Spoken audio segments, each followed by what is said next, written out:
Muito bom dia, muito obrigado, Air Center, pelo convite. Quero felicitar também todos quantos participaram na organização do evento, a Associação Portuguesa para o Desenvolvimento Regional.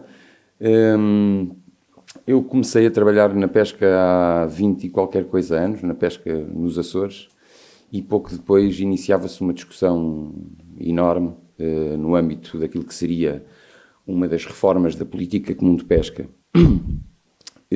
Na altura, discutia-se o regime de acesso à zona económica exclusiva dos Açores.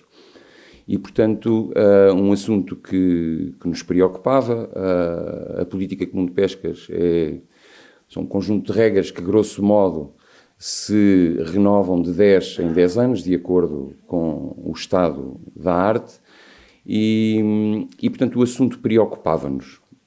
Havia quem defendesse um regime até às 12 milhas, havia quem defendesse uma box, havia quem defendesse as 100 milhas e havia também quem defendia a manutenção das 200 milhas.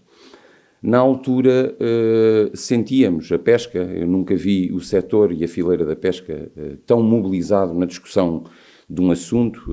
Anualmente organizavam-se as Semanas das Pescas no Faial, traziam aos Açores investigadores de todo o mundo, e na altura nunca vi um assunto tão consensual quanto aquele que era proteger o regime de acesso ao Mar dos Açores.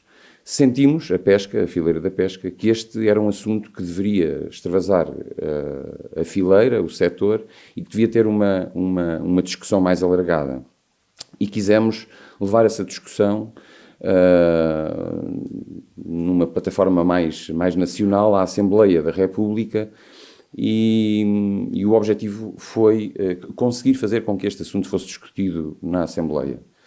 Lembro-me que para isso tínhamos que recolher uma série de assinaturas para provocar esta discussão, e não eram poucas, eram os milhares de assinaturas que deveriam ser recolhidas. Então o setor associativo e o setor científico, todos nos mobilizámos na rua para recolher essas assinaturas.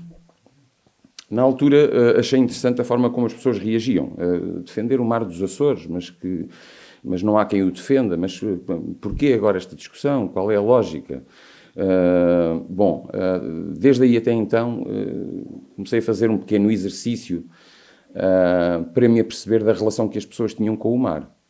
E o exercício é simples, e já o apliquei na universidade, já o apliquei em cursos de pesca, que é, que me desenhem Portugal em 2, 3 minutos de uma forma estilizada.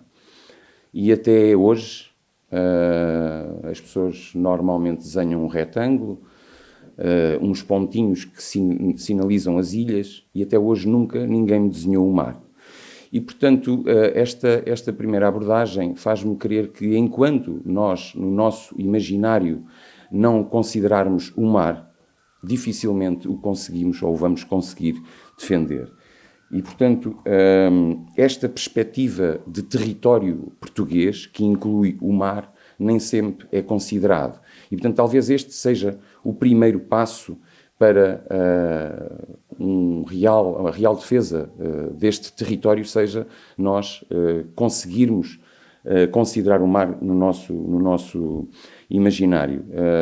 Pensando nisso, a Direção Regional das Pescas, entre outras iniciativas, tentou lançar uma mega campanha de literacia para o oceano, e fomos praticamente a todas as escolas dos Açores. E numa das sessões em que eu participava, apresentamos um pequeno slide aberto, abrimos uma discussão à escola, convidando as turmas, e o primeiro slide é a imagem do planeta Terra. E numa forma quase que provocatória fazemos a questão: mas vocês conhecem esta bola? E há muita gente que diz, é o planeta Terra, outros que é o planeta Azul, outros dizem que é o planeta Água, e portanto houve há relativamente pouco tempo um pequenino do primeiro ciclo que me disse: isso é a minha casa.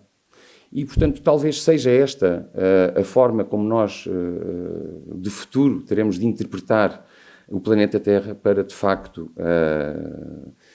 defendermos o oceano e protegermos o oceano, que hoje, para além de um grande armazém de produtos, exposto à sobreexploração também, é também um grande reservatório de lixo, e hoje sabemos que todos os anos perto de 15 milhões de toneladas de plástico vão parar ao mar, e não é só plástico, são antibióticos, são ansiolíticos, são fitofármacos, e portanto todos os dias são cargas enormes de poluentes que vão parar ao mar.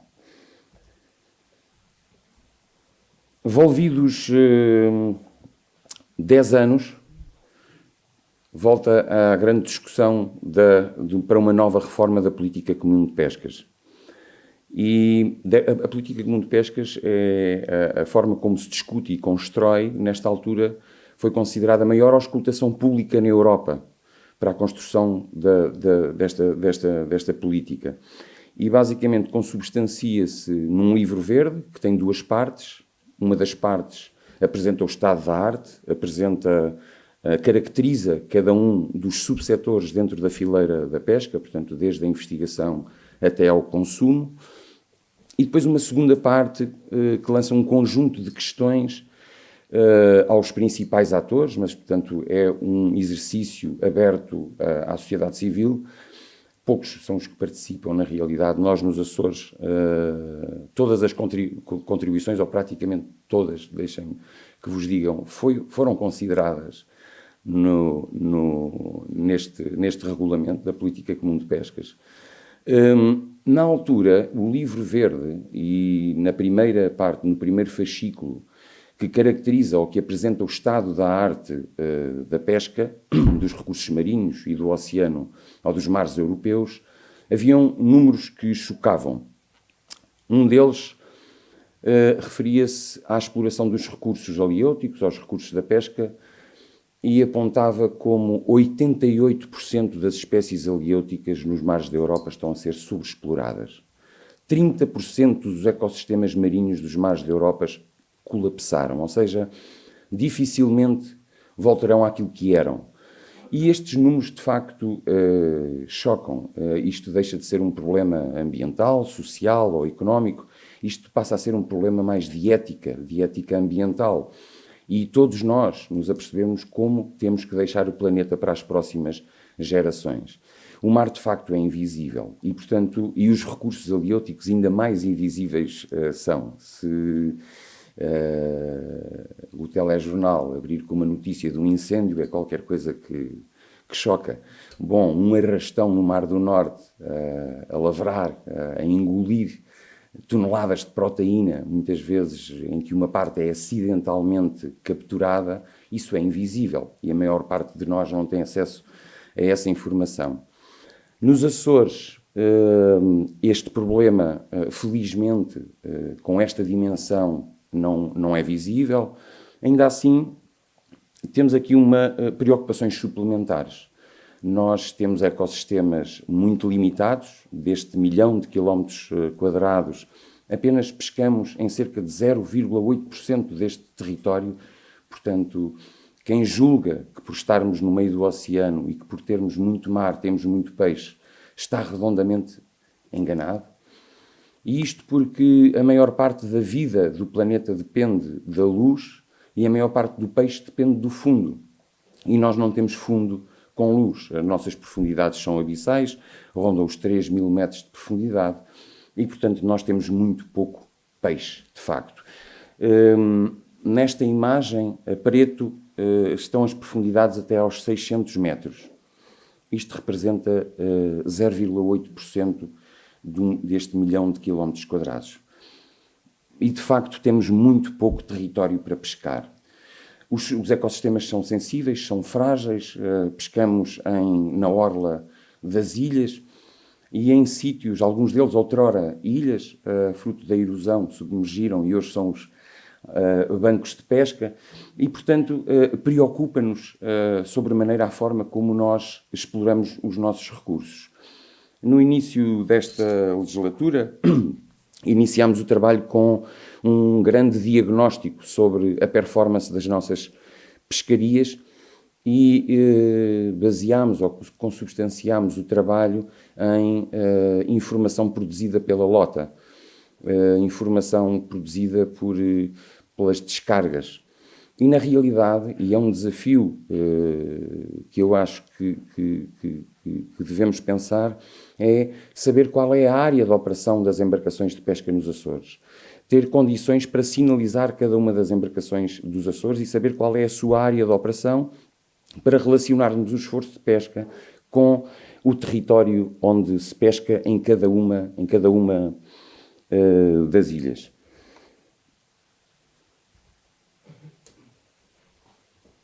Este slide, de certa forma, representa aquilo que tem sido o esforço da Direção Regional das Pescas no trabalho de recolha de informação para o diagnóstico. Tentámos também caracterizar a performance das principais pescarias dos Açores e, pese embora estas espécies migradoras, tenham uma grande vulnerabilidade pelos ciclos que fazem no oceano, portanto, em termos de abundância nos mares dos Açores, inquietou-nos o facto de, quando em 2017 nos apercebemos que em cada ano, nos últimos anos, se pescava metade daquilo que havia sido pescado no ano anterior, foi um sinal de alerta tremendo. E, portanto, o que fizemos foi tentar procurar outras razões que estivessem na origem deste descalabro. E apercebemos-nos que na rota migratória dos atuns se iniciou uma pesca altamente intensiva e muito pouco seletiva, utilizando sistemas de agregação de pescado. Os fades pescados com barcos de cerco. E, basicamente, hoje não se conhece assim tão bem porque é que o peixe se agrega à volta de coisas que boiam, por certo, para se proteger, para a alimentação, mas na realidade estes sistemas concentram toneladas e toneladas de peixe. E o problema não é a concentração do pescado, o problema é a forma como se pesca nestes achados, que é assim que se chamam. Bom, literalmente os cercadores na costa africana engolem o atum. Eu diria que, se calhar em 2, 3 lances, permitam-me aqui um bocadinho o exagero, mas que se capture tanto atum quanto nos Açores se captura num ano. E esta pesca muitas vezes é pouco analisada, pouco avaliada. O que sabemos é que estes sistemas andam à deriva, são controlados por satélite e depois têm sondas, ou seja, em terra, quem controla este sistema de agregação do pescado sabe quanto é que existe de peixe e lança um cercador. Nós, nos Açores, sentimos-nos profundamente afetados por este sistema. Nós pescamos atum pela observação de aves, os cagarros, que oportunisticamente voam por cima dos cardumes de atum para se alimentar. Os atuneiros orientam-se pelos cagarros para depois poder pescar. Nós pescamos peixe a peixe, cada homem utiliza um anzol e pesca apenas um peixe, portanto altamente seletivo, não tem bycatch, não tem pesca acidental e, portanto, achamos injusto a forma como estamos a ser prejudicados por estes sistemas de pesca altamente intensivo, controlados por satélite. Felizmente, há relativamente pouco tempo, um armador que pretende fazer uns testes, uns ensaios nos Açores, contactou-nos e também, através do mesmo sistema de satélite, o que defende é que o atum existe. A pesca do atum nós hoje pescamos de forma sazonal. Há um período do ano em que o atum é pescado e outro período do ano em que as embarcações estão varadas para manutenção. Mas este pescador defende que o atum está no mar dos Açores todo o ano. E ele pesca também peixe a peixe, mas recebe informação diária do NOAA sobre algumas características do oceano que evidenciam territórios preferenciais para o aparecimento do atum. E, portanto, é assim, também recorrendo à tecnologia, que este pescador faz a sua pescaria. Portanto, aqui os satélites utilizados de uma forma menos positiva, altamente intensiva, e para outros num outro sistema, numa forma extensiva, altamente seletiva. Eu diria que se a minha apresentação não tivesse que ser sobre ferramentas para a observação da Terra e ferramentas ligadas tanto à vigilância e ao controle, como no primeiro slide que apresentámos, nós conseguimos, de certa forma, os nossos argumentos perante a Comissão Europeia para defender a zona económica exclusiva. Naquele primeiro slide que vos apresentei, basearam-se em recolha de dados VMS e, portanto, também não são propriamente imagens de satélite, mas são pontos de dados por satélite das embarcações. Conseguimos provar que a frota açoriana ocupava todo o território das 200 milhas, portanto, na altura, permitam-me agora voltar ao primeiro slide, os argumentos da Comissão, entre outros, seria o facto de nós não termos uma frota que ocupava todo o território. E, portanto, nós servimos dados de VMS para provar que estávamos a pescar, que estávamos a ocupar o território, mas que o território para a pesca era, de facto, muito limitado. No segundo slide, este desafio que pretendemos lançar, já estamos com alguns projetos em fase de experimentação, mas funcionam com rede de telemóvel para conseguirmos ter a noção da área de operação das embarcações, mas eu acho que podemos fazer muito mais. E no terceiro caso, no caso do atum, a utilização desta tecnologia portanto, para identificar espaços preferenciais para a pesca. A pesca vive como que intrincada entre um passado e um futuro. Se por um lado utilizamos artes seculares que se perpetuaram no arquipélago até aos tempos de hoje, artes altamente seletivas, de uma forma artesanal, familiar, por outro lado também temos este futuro com desafios e com oportunidades que devemos aproveitar recorrendo a esta tecnologia. Eu diria que se a minha apresentação não fosse e não tivesse que incluir estes sistemas de observação na Terra, dir-vos-ia que para garantir a gestão, a minha apresentação seria sobretudo sobre algumas linhas de orientação estratégica para a garantia da sustentabilidade da pesca nos Açores. Eu diria que o primeiro passo está na formação das pessoas, na escolarização, na capacitação das pessoas. Nós não conseguimos absorver esta realidade, esta tecnologia, se não tivermos uma fileira capacitada, se não tivermos pescadores escolarizados. E, portanto, o primeiro passo está aí, está em termos um esforço grande na valorização daquilo que destes recursos invisíveis, dos recursos do mar, e também na produção de informação. Nós precisamos, com urgência, de ter informação. Era isto que tinha para vos dizer. Muito obrigado pelo convite. Obrigado.